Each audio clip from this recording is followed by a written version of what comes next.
aujourd'hui, je vous parle de la perversion narcissique dans la saga Harry Potter.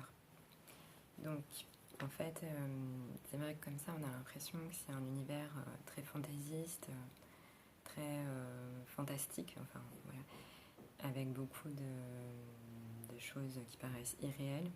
Et pour autant, il y a vraiment des choses très, très réalistes finalement par rapport au pervers narcissique. Donc, il y a plein d'analogies, finalement d'allusions à la perversion narcissique. Donc d'abord, il y a le fait que Voldemort soit affaibli. En fait, au départ, il est fort, il s'attaque à Harry et il perd toute son énergie, il perd sa force. Et donc, on pense qu'il est peut-être mort, mais en fait, il n'est pas mort. Et en fait, il reprend des forces jusqu'à ce qu'il revienne beaucoup plus fort. Et ça, c'est comme les pervers narcissiques. Voilà. Ils font croire parfois qu'ils perdent leur énergie, qu'ils vont pas bien, qu'ils sont pas opérationnels, etc. Mais en fait, c'est pour revenir, pour refrapper beaucoup plus fort. Et on peut voir aussi qu'il vampirise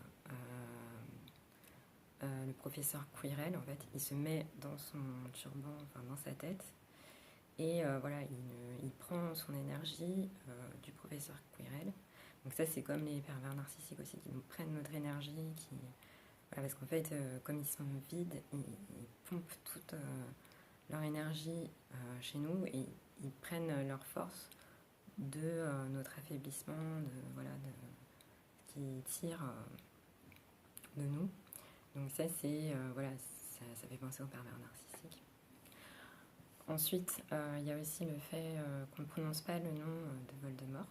Donc ça, c'est vrai que très souvent, les pervers narcissiques, là, on va dire, dans Harry Potter, on dit celui dont on ne doit pas prononcer le nom.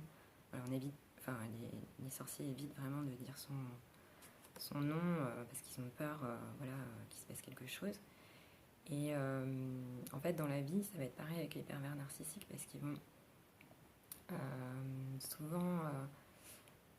en fait, vous n'allez pas pouvoir parler d'eux, que ce soit au départ... vous allez avoir envie de parler d'eux en mal, évidemment, parce que ils font des choses... donc quand vous les démasquez, vous allez avoir envie de dire du mal d'eux. Et dès que vous allez dire du mal, dès que vous allez en parler en mal, ils vont en quelque sorte vous punir. Il va y avoir des retours de bâton. Donc vous allez éviter. Après, vous allez peut-être essayer d'en parler en bien, parce que vous allez vous dire, comme il ne supporte pas que je me parle en mal, je vais en parler en bien. Je vais lui dire des compliments, je vais parler de lui comme si je l'admirais, etc. Et en fait, là, il va aussi mal le prendre. Donc en fait, on ne peut pas parler, en quelque sorte, c'est comme si on ne pouvait plus parler du pervers narcissique dès lors qu'il s'est démasqué. Et pour Voldemort, c'est un peu la même chose, c'est la même chose en fait. On ne peut pas parler de lui,